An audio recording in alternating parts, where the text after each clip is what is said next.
2017年6月，南方展在高美馆开幕，聚集海内外超过25组的艺术家作品。然而，作品所指涉的却不一定是地理上的南方。南方在哪里？相对于它的北方是什么呢？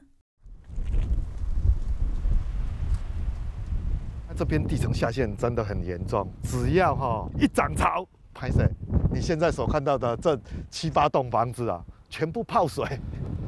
它涨潮的时候就会被淹上来，应该讲说有70、80公分。日治时代的时候，这边有一个很漂亮的海水浴场后来变成渔温现在整个渔温又废弃掉了。这里是新丰垃圾掩埋场的北侧，大概有2公里左右。这海岸线都是炉渣，可是我们更担心的是内围这些太空包。这些裸露的太空包，其实就是淀户乳炼钢厂的集成灰。戴奥辛的含量是大概2300个皮克。我们可以看到这样的海岸，其实是我们台湾最堵的海岸线。这看起来很像土，但实际上都不是，随便打都很高。锌34万，铅2万2，铜3000多。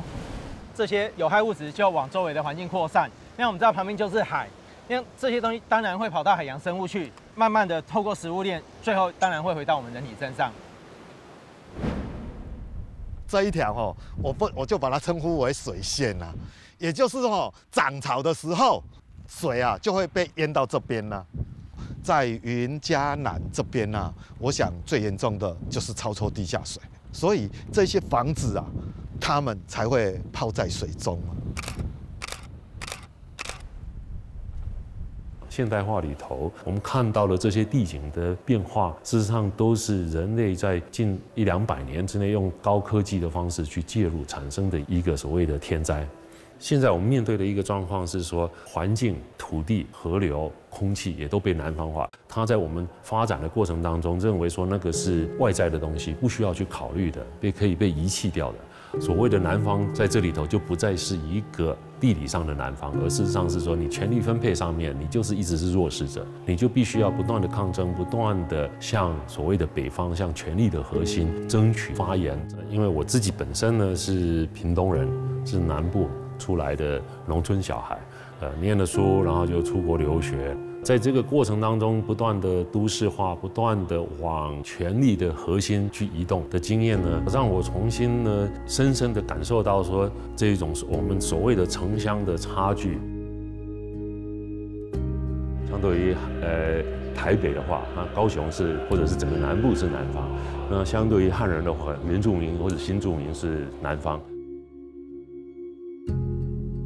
南方这一个议题其实是一个隐喻，在谈的并不只是地理的位置，更是一种，我觉得其实是一种文化的处境南方呢，事实上是一种所谓的能够听到他者的声音的一个态度。那每一个人心中都有一个北方，我往往会想说，把我们的人生的想象、意义跟欲望建立在那件事中。那样子的结合当中，你会忘记倾听他者的声音。那个他者可能是那个进展的过程当中被遗弃的人或者土地。我就是从开6·1，后来才让我找到，光从地图上或者谷歌上有的是找不到的，你一定要一步一脚印地到现场。我第一次看到，心里面震撼真的非常大。房子为什么不是人住的地方？它为什么会泡在水中？这里是日治时代的时候，一个布袋盐厂很重要的一个办公室。当我发现到布袋盐厂受到厂务所的时候，我自己一个人在海边静静地看着事务所泡在海水中。我静静地拍，静静地看，我仿佛可以回归到日治时代。哇，一堆员工的吆喝声，一些办公人员在那边人气鼎沸的那种声音一直浮现在我的脑海之中。现在通通都不见了，只剩下一个空壳子，静静地躺在海水当之中，没有人关注，没有人理会，那种落差真的蛮吸引我。因为脚架高，我可以找到一个很好、比较高的一个视野跟角度，拍出来的照片我感觉会不一样。这5、6年来，这个梯子跟这个脚架变成我的一个必需品。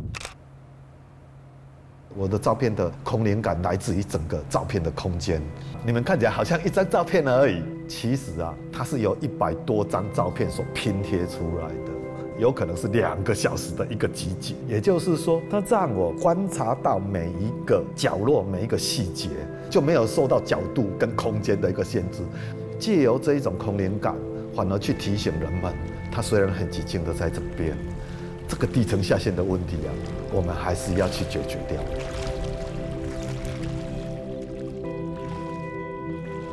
面对这些灾难式的一个风景我不想说用很暴力的，或者是很悲惨的、很惨不忍睹的方式来告诉观赏者，我用一种很轻柔的方式来提醒你，我们的地层下陷很严重我是南方人台南人长久以来不管是从政治、经济发展的一个方向来切入的话，台北如果是中心的话，台南、高雄，它就变成一个边陲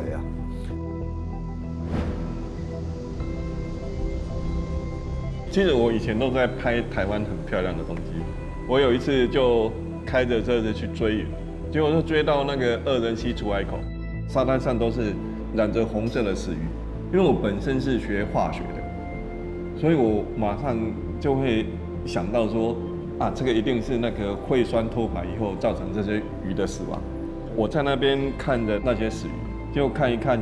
我就被哭了文种，好像那个晴天霹雳一样。我在想说，那我做很多的论文，然后升上教授，接很多计划，我会觉得说，那一点意义都没有。我拿起我的相机开始拍污染，踏入了那个调查污染这一条路了。好，到民国94年的时候，我就开始关心起整个事业废弃物，所以我就带着月光开始追那个炉渣污染。有很多我们过去认为美好的东西，好像慢慢都在消失，而且非常激烈的，就是在我们居住的生活的家的周围，其实它的环境已经变得一塌糊涂。现场把它土拨开，你就会发现咖啡色的、深咖啡色的，有点绿色，基本上这个是被金属离子污染，然后造成的颜色的变化。这里是桃园的圣梅埤，这是一个灌溉埤塘。这个宇宏科技它是一个事业废弃物的焚化厂，可是它偷偷的把这些废酸就倒到这个埤塘里面。现在这些裂料的土壤里面大概有30到40公分，其实是这些废酸夹杂了一些泥沙所沉降出来的。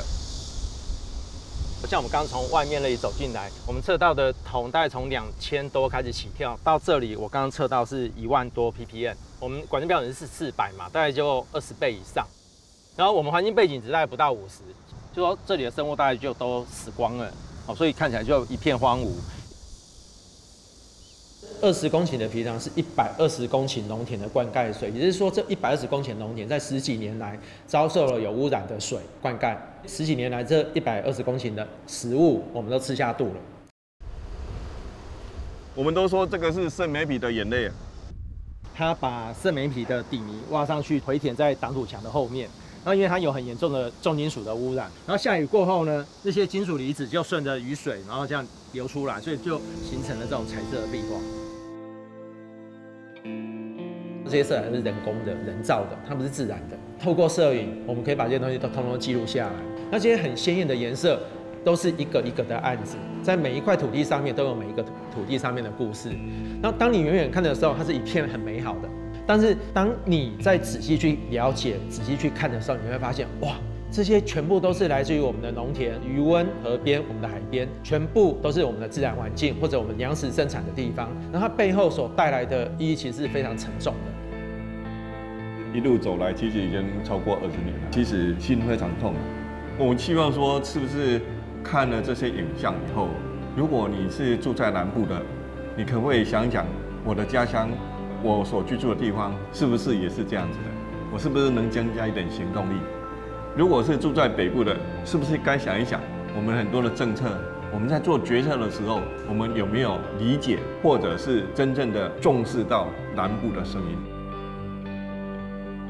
现代化过程当中，南方化里头扮演的一个重要角色呢，事实上是国家。国家呢，形成一种新的社会组织的力量呢，做成一种新的政治结构，合理化说哪些人群事实上是可以被边缘化的、被牺牲的。站在南部地区我们张眼看过去，事实上都是这种所谓的牺牲体系的一种展现。红毛港，我感觉它是一个为了台湾经济的一个发展的一个牺牲者。在民国的60年左右，它就被禁建，不可以盖房子，所有的政府的建设呢也不会来的。它有一点像这一次的展览主题“南方”，也就是说被遗弃、被忽视、没有人理会的一群人。我就用了30年的时间，一直在关注着红毛港。民国80年，你去看，它还是停留在民国60年，所以我很喜欢它的乡土怀旧。